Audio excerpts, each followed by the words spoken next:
Hello मेरे प्यारे बच्चों, स्वागत है आपका इस चैनल में। तो कल हमने पढ़ा था हिंदी 6th क्लास और चैप्टर नंबर 2 गोल। किसके बारे में? तो मेजर ध्यानचंद के बारे में, ठीक है ना। उनको क्या था, तो हॉकी खेलने का बहुत शौक़ था और वो अपने काम से बहुत प्यार करते थे और दूसरों से कुछ भी उनका लेना देना नहीं था, दूसरों का सहयोग करते थे, ठीक है ना। तो चलिए, आई होप आपको चैप्टर समझ में आ चुका होगा। तो अब हम प्रश्न उत्तर की ओर चलते हैं। आशा करती हूँ प्रश्न उत्तर भी आप आसान से कर पाएंगे, क्योंकि अगर आपने चैप्टर पढ़ा है तो आप क्वेश्चन आंसर में भी आपको परेशानी नहीं आएगी, ठीक है। तो स्टार्ट करते हैं, लेट्स गो। नंबर 1, यानी कि नीचे जो दिए हुए हैं उसमें क्या स्टार का निशान लगाना है ना। इसमें नीचे दिए गए प्रश्नों का सटीक उत्तर कौन सा है, उनके सामने तारा या स्टार बनाइए। तो नंबर 1 जो है, दोस्त खेल में इतना गुस्सा अच्छा नहीं, मैंने तो अपना बदला ले ही लिया है। अगर तुम मुझे हॉकी नहीं मारते तो शायद मैं तुम्हें 2 ही गोल से हराता। मेजर ध्यानचंद की इस बात से उनके बारे में क्या पता चलता है? तो देखिए, अब आंसर पे आते हैं। ये क्वेश्चन इसमें से छांटना है और उनके आगे स्टार का निशान बनाना है। वे अत्यंत क्रोधी थे? नहीं। वे अच्छे ढंग से बदला लेते थे? नहीं। उन्हें हॉकी से मारने पर वे अधिक गोल करते थे? नहीं। वे जानते थे कि खेल को सही भावना से खेलना चाहिए। तो ये है स्टार, यही इसी पे स्टार बनेगा, ठीक है ना। क्या है? वे जानते थे कि खेल को सही भावना से खेलना चाहिए। क्वेश्चन नंबर जो है 2 पे आते हैं। लोगों ने मेजर ध्यानचंद को हॉकी का जादूगर कहना क्यों शुरू किया? तो देखिए, हम अब इनमें देखते हैं। तो पहले मैं नीचे से स्टार्ट करूँगी। उनकी खेल भावना के कारण? नहीं। हॉकी के लिए उनके विशेष लगाव के कारण? नहीं। उनकी हॉकी स्टिक की अनोखी विशेषताओं के कारण? नहीं। उनके हॉकी खेलने के विशेष कौशल के कारण? तो स्टार यही बनेगा, उनके हॉकी खेलने के विशेष कौशल के कारण, ठीक है। क्वेश्चन नंबर 6 पे आते हैं। अब अपने मित्रों के साथ चर्चा कीजिए कि आपने ये उत्तर ही क्यों चुना। तो देखिए, हमने ये उत्तर इसलिए चुना क्योंकि जो है मेजर ध्यानचंद, देखिए मेजर ध्यानचंद जो थे ना, उनको खेल को सही ढंग से खेलना आता था, है ना। यानी कि उनकी भावना से खेलना जानते थे वो। उनको इस बात का बोध था कि वो सफल ज़रूर होंगे। या मानो बदला नहीं लिया जा सकता है तो धैर्य से ही सफलता या मुकाबला किया जा सकता है। यानी गुस्सा करने से कोई फ़ायदा नहीं है, इसलिए वे जानते थे कि खेल को सही भाव से खेलना चाहिए, ठीक है। क्वेश्चन नंबर 2 में ही ये आंसर क्यों चुना हमने?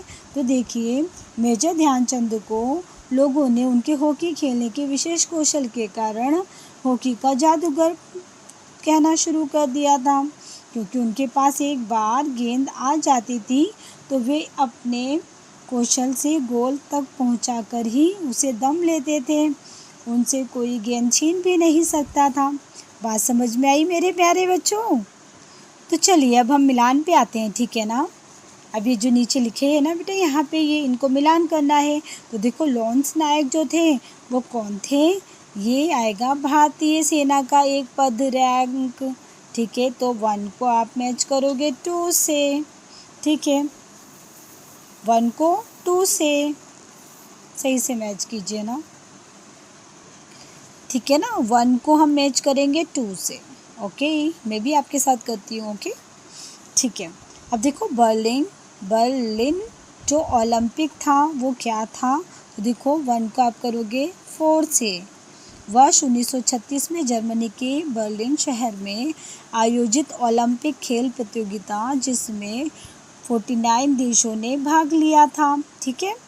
अब नंबर 3 को आप मैच करोगे किससे? पंजाब रेजिमेंट को आप मैच करोगे किससे? स्वतंत्रता से पहले अंग्रेज़ों की भारतीय सेना का एक दल।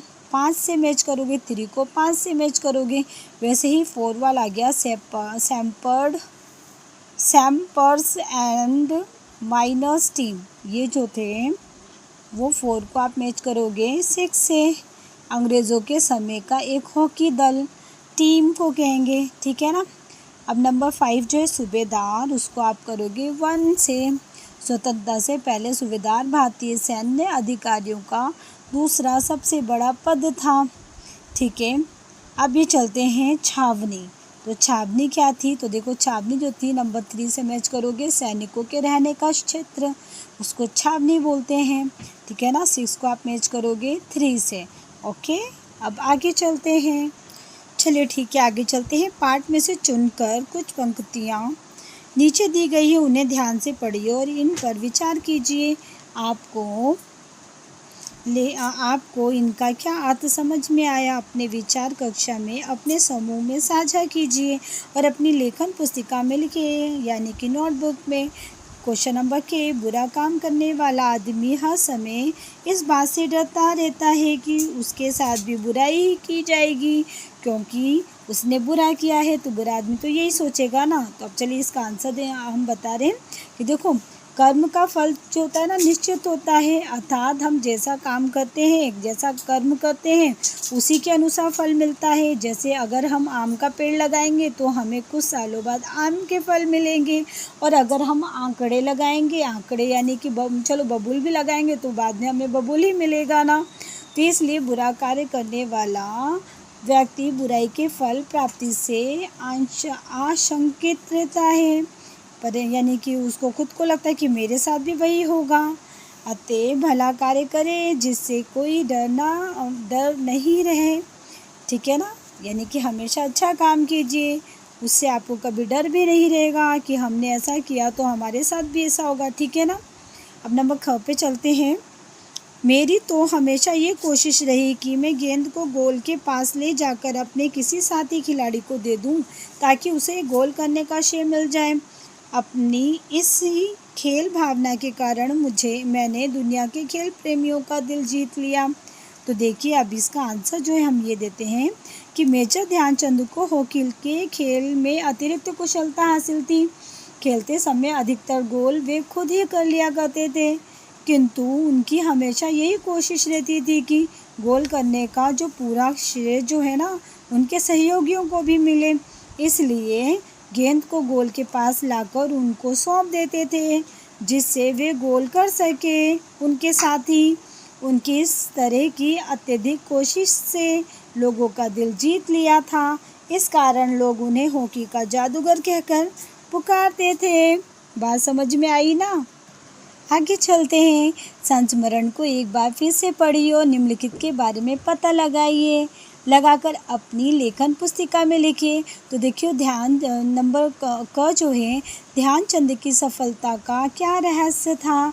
तो देखिए ध्यानचंद की सफलता का ये रहस्य था कि वे खेल को खेल की भावना से खेलते थे। उनमें बदले की भावना नहीं थी, बल्कि सहयोग की भावना थी। यही उसकी सफलता का रहस्य था। क्वेश्चन नंबर ख, किन बातों से ऐसा लगता है कि ध्यानचंद स्वयं पहले दूसरों को रखते थे, यानी स्वयं से पहले दूसरों को रखते थे। तो देखिए अब हम बताते हैं इसके बारे में। मेजर ध्यानचंद को हॉकी का खेल खेलते समय कई बार यही कोशिश रहती थी कि वे गेंद को गोल के पास ले जाकर साथी खिलाड़ी को दे देते, जिससे गोल करने का श्रेय उनसे मिले। इन बातों से लगता है कि ध्यानचंद स्वयं से पहले दूसरों को रखते थे, यानी स्वयं ये नहीं चाहते थे कि मैं ही जीतूं। उनका ये था कि भाई मेरे साथी खिलाड़ी भी जीते। बहुत ही अच्छी भावना थी उनके मन में। देखिए संस्मरण की रचना ये नहीं, अब आगे करते हैं, ठीक है ना। शब्दों के जोड़े विभिन्न प्रकार के, ठीक। जैसे जैसे मेरे खेल में निखार आता गया, वैसे वैसे मुझे तरक्की भी मिलती गई। इस वाक्य में जैसे जैसे और वैसे वैसे शब्दों के जोड़े जिनमें एक ही शब्द 2 बार उपयोग में लाया गया है, ऐसे जोड़ों को शब्द युग्म कहते हैं। शब्द युग्म में 2 शब्दों के बीच में छोटी सी रेखा लगाई जाती है, जिसे योजक चिन्ह भी कहते हैं, ठीक है। योजक यानी जोड़ने वाला। पास आप भी ऐसे 5 शब्द युग्म बनाइए। तो हम क्या बना सकते हैं बच्चों, देखो 5 बनाने में तो आप लिख सकते हो थोड़ी थोड़ी, है ना। लिखेंगे आप थोड़ी, फिर डैश फिर थोड़ी, उसके बाद लिखो जल्दी डैश जल्दी, फिर लिखेंगे धीरे डैश धीरे, फिर कहाँ डैश कहाँ, बार डैश बार। ठीक है, समझ में आया। अब आगे चलते हैं। खेल के मैदान में धक्का मुक्की और नोक-झोंक की घटनाएं होती रहती है। इस वाक्य में भी आपको दो शब्द युग्म दिखाई दे रहे हैं, लेकिन इन शब्द युग्मों के दोनों शब्द भिन्न भिन्न यानी अलग अलग हैं, एक जैसी नहीं हैं। तो आपको क्या करना है, आप भी ऐसे 5 शब्द युग्म लिखिए जिनमें दोनों शब्द भिन्न भिन्न हो।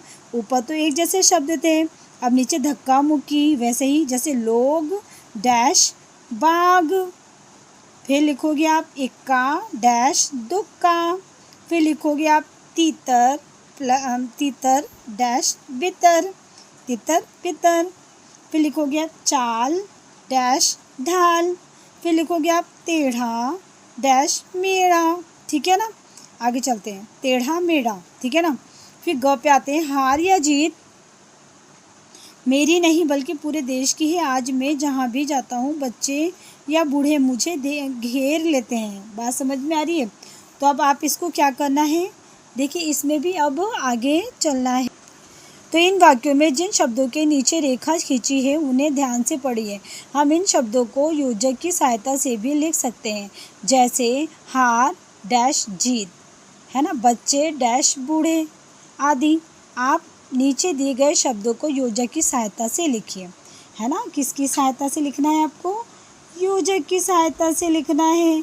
तो अभी लिखते हैं हम। अभी योजक की सहायता से आप करोगे तो देखो कैसे करें। अच्छा या बुरा, तो आप या को हटा के बीच में डैश का निशान लगाओगे, डैश यानी ये वाला निशान आप लगा देंगे या को हटा के, ठीक है ना। वैसे ही उत्तर और दक्षिण, और को हटा के भी वही लगा दोगे आप, डैश लगा दोगे, ठीक है ना। छोटा या बड़ा या को हटा के ऐसा निशान लगाएंगे। फिर वैसे ही गुरु और शिष्य, और को हटा के ऐसा निशान लगा देंगे। अमीर और गरीब, और को हटा के ऐसा निशान लगा देंगे। अमृत या विष, है ना, अमृत या विष, तो या को हटा के ये निशान लगा देंगे। यहाँ तक बात समझ में आई बच्चों? आशा करती हूँ आप लोग समझ पा रहे होंगे। क्वेश्चन आंसर भी बेटा आप चैप्टर में बहुत सारे क्वेश्चन हैं, है ना, आप बोर नहीं होना ना। आगे चलते हैं। देखो ये लास्ट है, ये वाला लास्ट है। अब ये जो है पार्ट से आगे तो ये नहीं करना है, हमें यही करना है, लास्ट है।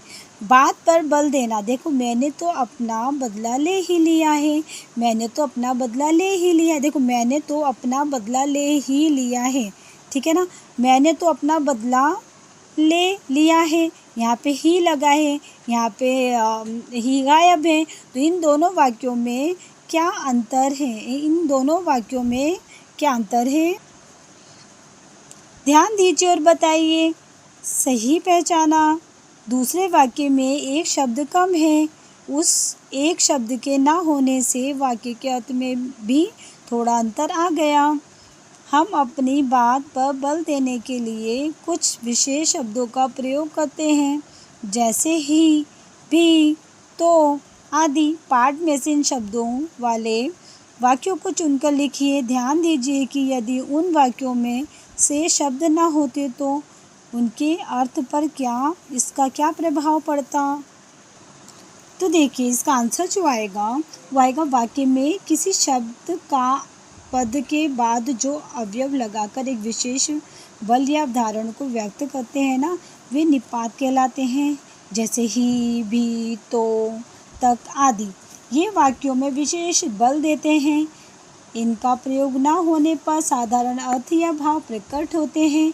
पाठ में प्रयुक्त वाक्य है, जैसे नंबर 1 पे, उन दिनों भी ये सब चलता था।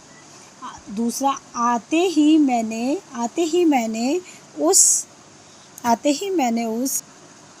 मैंने उस खिलाड़ी की पीठ पर हाथ रखकर कहा, मेरे कहते ही वे खिलाड़ी घबरा गया। और चौथा आप लिखेंगे, अब हर समय मुझे ही देखता रहता, मैं तुम्हें 2 ही गोल से हराता, उसके साथ भी बुराई की जाएगी। आज मैं जहाँ भी जाता हूँ, ठीक है, वैसे वैसे मुझे तरक्की भी मिलती गई, सारे गोल मैं ही करता था। तो देखो बेटा, ये सारे जो है ना आपके लेसन के अंदर आपको आप ध्यान से देखेंगे ना तो ये बहुत आसानी से मिल जाएंगे। उनमें से सिर्फ 5 कोई या 6-7 को छाँट के है ना आप लिख देना है लाइन में, ठीक है ना। तो ठीक है, अपना चैप्टर यहीं पूरा होता है। आई होप आप लोग बहुत अच्छे से समझ पा रहे होंगे। बेटा ये थोड़ा सिलेबस थोड़ा हार्ड है, लेकिन घबराना नहीं है, आगे बहुत ही आसान होगा। और आप जब पढ़ेंगे तो आपकी आदत भी बन जाएगी, ठीक है ना। जैसे मेजर ध्यानचंद जी ने खेल को खेल भावना से खेला था ना, वैसे हमें भी पढ़ाई को खेल भावना से पढ़नी है। क्योंकि हम जब खेल भावना से पढ़ाई करते हैं तो वो चीज़ें पूरी दिमाग में जाकर बैठती है और हमें मज़ा भी आता है पढ़ने में। तो बेटा ये वीडियो उन लोगों के लिए है, जैसा कि मैंने पहले ही कह रखा है, जो पढ़ना चाहते हैं, या उन पेरेंट्स के लिए है जो ये पढ़ के ये समझ के अपने बच्चों को समझाना चाहते हैं।